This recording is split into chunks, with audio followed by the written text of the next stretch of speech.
Okay, so the attentional walk, attention being the key here. Walking while deliberately managing your attention.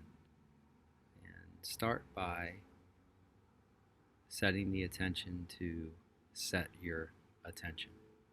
Okay, intention to set the attention. And then as you walk, preferably outside in nature, somewhere safe where you're not avoiding traffic, uh, start by just feeling the contact of your feet on the ground. Maintain that steadiness of mind on the contact of the feet over and over and over again, maybe 30 seconds, maybe a minute. The longer you focus your attention, the more challenging, obviously, that becomes. Then you can shift into actually the movement of your arms, the movement of your legs, that feeling of opposite, one side moving, the other side moving the other direction, hips and arms.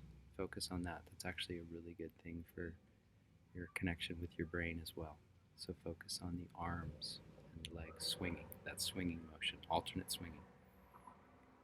And then come into your sense of presence in proprioception, like your sense in space.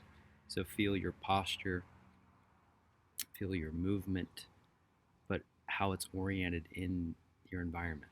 So not just the swinging, but now the actual proprioception in your environment. Okay? Feeling your body, feeling your posture. And then move into sensing your breath. Can be in the nose, can be the movement of the rib cage or the belly, can be the movement of the diaphragm moving down on the in-breath and out, but connect with the sense of your breathing. Again, 30 seconds to a minute. The longer, the more challenging. And then you move into sensing the sounds around you.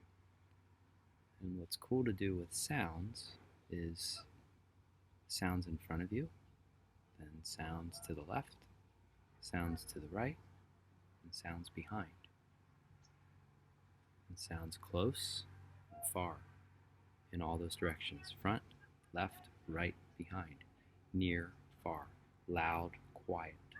Okay, and just not necessarily naming and evaluating the sounds, but simply noticing as many different sounds as you can. And then you move into sight and seeing.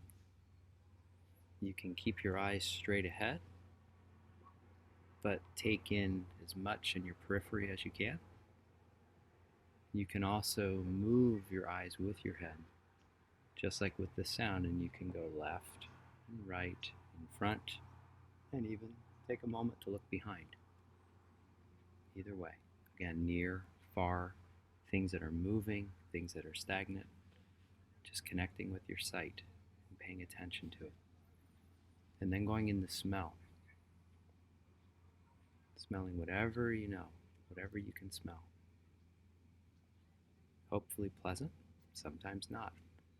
But notice what you can smell. So we're really keying into your senses. And then you can do a global. So we started off with feeling the feet contacting the ground.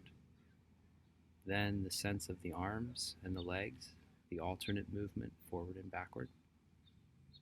And then the sense of your body, proprioception, the whole body in space, where you're oriented in your environment, how it's moving, your posture, how you're carrying your whole body through that space.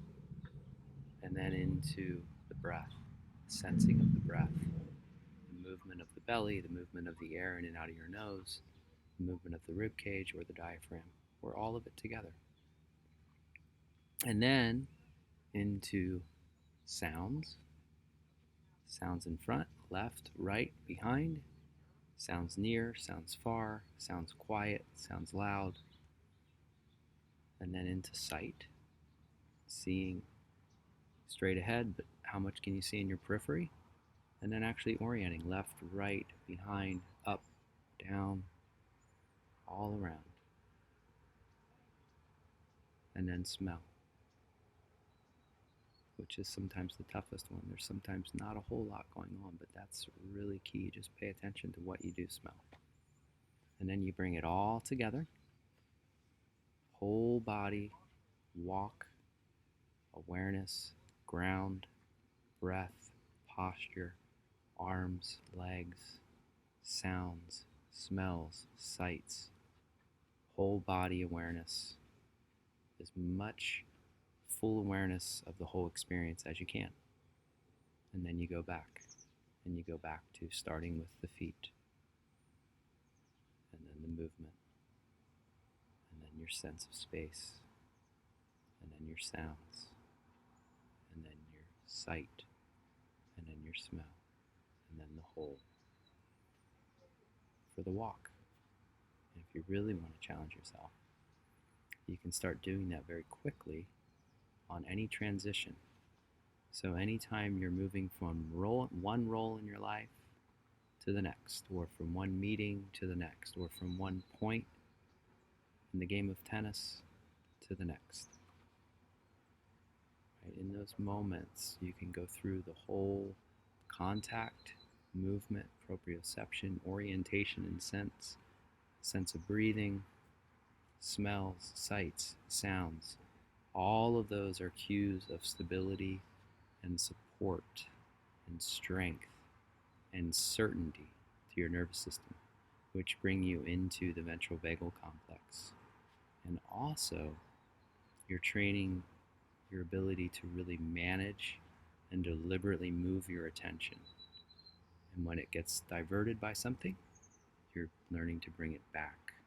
The more that you can manage your attention, the more that you can deliberately move your attention, particularly when there's uncertainty and chaos or threat or danger coming your way from another person or from the environment or from within your own body, the more that you can master your own attention and deliberately put it somewhere that grounds your nervous system and your body in a sense of safety, in a sense of groundedness and support, moment to moment to moment, then the more you master your nervous system to cultivate the neural platform for the optimal behavior, the optimal thought, the optimal feeling, the optimal relationship, right, for the optimal performance.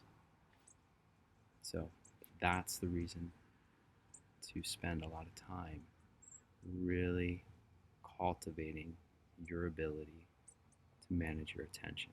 And walking, transitional walking, attentional walking is a very foundational and very effective practice. So there you have it.